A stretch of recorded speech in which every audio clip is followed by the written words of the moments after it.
Okay, so you've done your pre-approval, you found your property, you got the disclosures from your lender, you signed them, you sent them all the documentation that they requested. So that brings us to this part right here. Submit to underwriting.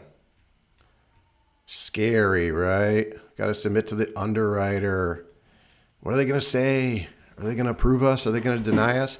It really shouldn't be that scary, okay? Because if you're working with an experienced loan officer, then they've probably already done the due diligence. They've already looked at your pay stubs, your income documents, your W-2s, tax returns if necessary. They know where the money's coming from. They've run your file through the software that is underwriting the file. So they probably already know whether you're approved or not. So realistically, we're still just kind of going through the steps here, because just because the loan officer knows that you're going to qualify doesn't necessarily mean that they're going to be able to put their stamp of approval on it and that's going to get you the money to close on your house. It still needs to go through underwriting. So again, it's just one of those necessary evils. It has to happen. Again, it's really, it's just part of the process. So here's what that looks like. When we send the file to underwriting, we're just kind of getting in line for review, right? The underwriter is going to,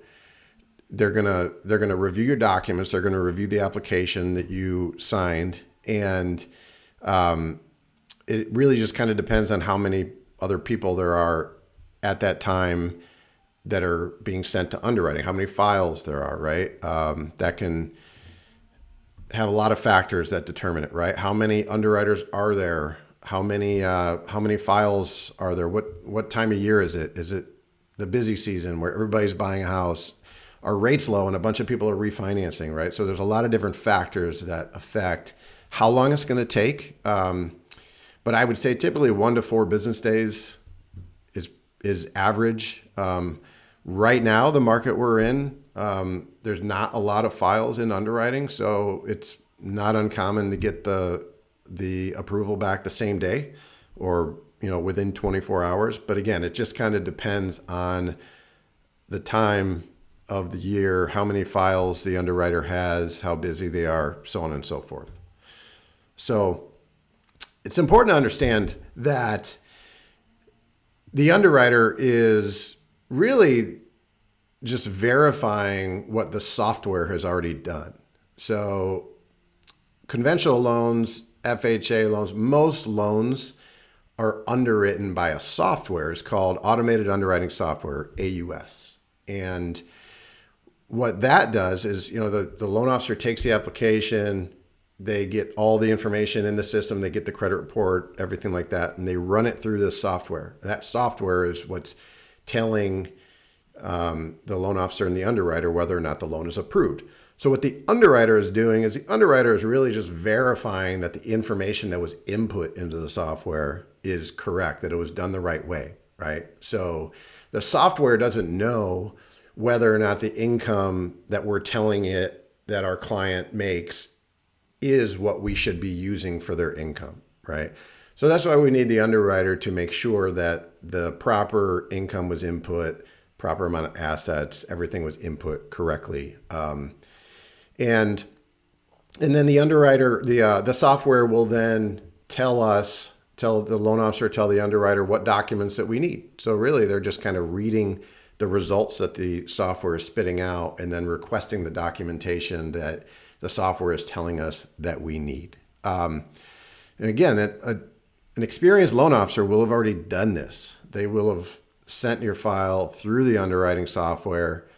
They probably would have already requested the documentation that the software told us that we needed, so that by the time it gets to underwriting, really it's just a technicality and we're just waiting for that underwriter to be kind of like the backstop to verify that we've done our job and that we've gotten all the documentation necessary and that we calculated the income the right way and so on and so forth. So the chances are it's going to be approved. It's just a matter of going through the steps. Now, that's not always the case, but I would say generally speaking, that's how it works.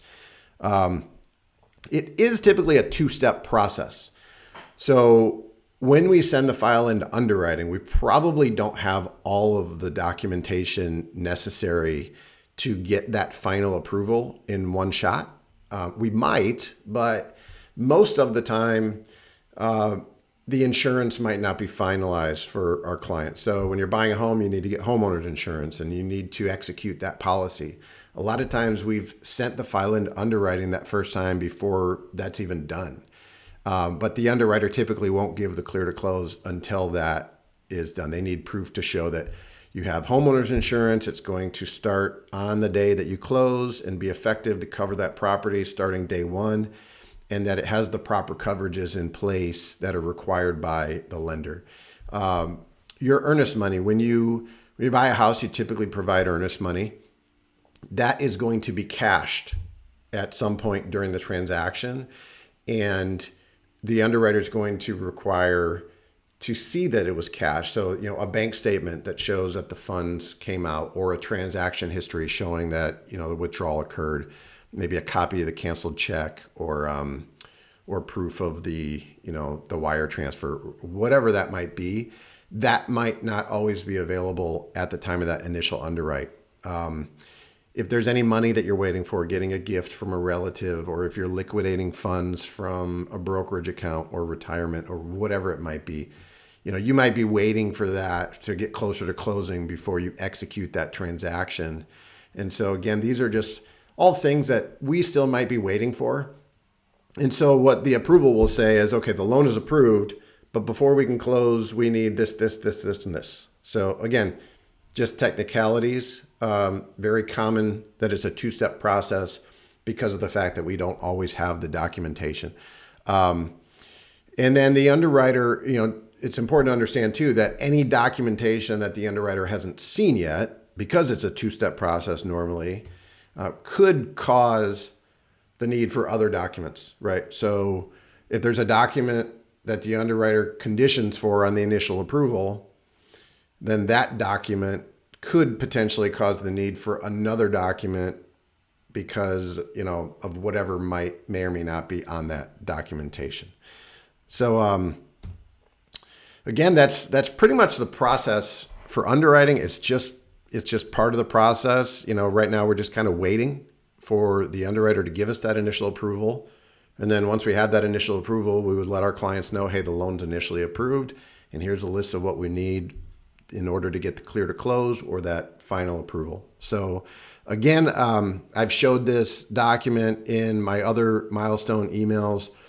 We just want to be conscious that you're asking to borrow money, a lot of money, in order to buy a house, right? And the ability to qualify for that loan is dependent on things like your income, your credit, your assets, your debts, right? And anything that changes could potentially change your ability to get approved for the type of loan that you're qualifying for. So taking out new debts, changing jobs, having your credit pulled, missing payments, obviously a super big no-no, right? You just don't want to do any of that stuff.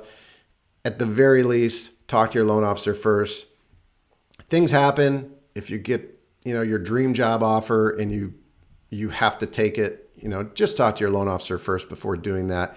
It may not be an issue, but again, you don't want to make any split-second decisions without getting the advice from your loan officer. So that is the process for submitting to underwriting. And the next milestone would be once we get that initial approval. And until next time, if you have any questions, feel free to reach out. Take care.